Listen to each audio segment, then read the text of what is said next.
Hello there, Meteorologist Shawn Cable here in the First Alert Weather Center on a cool and rainy day across most of southern Minnesota and northern Iowa. We've already had a quarter to some places almost close to a half inch of rain since everything started late last night, early this morning. And rain is going to continue through this evening, gradually ending tonight. And then after that, a pretty low-key, maybe around or slightly cooler than normal pattern as we take you through the rest of the week and into the upcoming weekend. But the rain is going to continue for the rest of the afternoon and through a pretty good chunk of this evening. We could get another 2 to 3/10 of an inch by the time everything winds down. Here's the culprit. The reason is this cold front that basically extends from Minnesota north to south all the way down through Iowa, and that is gradually going to kind of fall apart and move out. We're actually going to keep most of the rain west of I-35. Once you get east of I-35, it's going to be fairly dry, but rain will continue as we make our way through the afternoon. Our hour-by-hour futurecast, here we go. Through 6 o'clock, notice that rain slowly moves off to the east. We're going to continue to see rain here through probably 10, 11, midnight tonight, and then everything will slowly wind down and move out as the main low associated with this kind of takes over and pulls everything down a little further to the south. Clouds will stick around for a little while on Wednesday morning, but sun will be back Wednesday afternoon, and it's actually going to be a pretty nice day on Wednesday. So a little something to look forward to there. I do want to talk about this.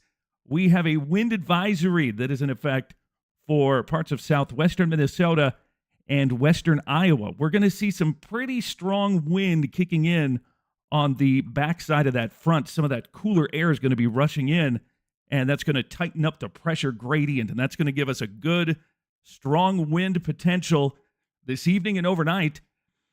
Maybe up to 40, 50-mile-per-hour gusts south of Windham, Worthington, Esterville, Spencer, Storm Lake, Sioux Center, possibly even into far eastern South Dakota. But it is going to get very windy here as we make our way into this evening. Check out the futurecast. These are wind gust potential from 7 o'clock tonight. Notice that Mankato, Hutchinson, Mason City, it's not going to be that bad, but it's a real short trip to the west where we're going to see some of those gusts kick in.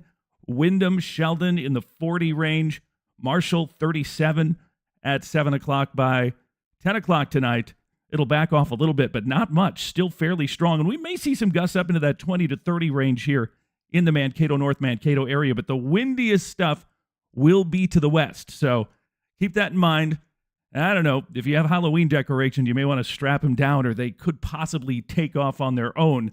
Good news is the wind should overall die down by about daybreak and continue to decrease through Wednesday. Here's the forecast for Wednesday. High temperature in the low 50s. Mankato 52, St. James 50, Fairmont, Blue Earth 53. We'll get to around 50 in Redwood Falls and New Ulm, St. Peter, Waseca at about 53 for a high on Wednesday. Here's the 10-day forecast. Pretty low-key once we get through the system. 52 Wednesday, 51 on Thursday. Halloween, 47 for a high. Trick-or-treat temps, low to mid-40s. So it will be a little chilly. You'll have to bundle up, but no snow, nothing major for Halloween. Should be a pretty good night for the little ghosts and goblins. And then don't forget, Saturday, Sunday, it's fallback weekend. Daylight saving time comes to an end this coming weekend. And then through next week, more of the same, pretty low-key, right around or a little below average temperatures, and mostly dry with just a couple chances at scattered showers here and there into the weekend. That's what's going on. Rainy afternoon. Take that umbrella and have a great day.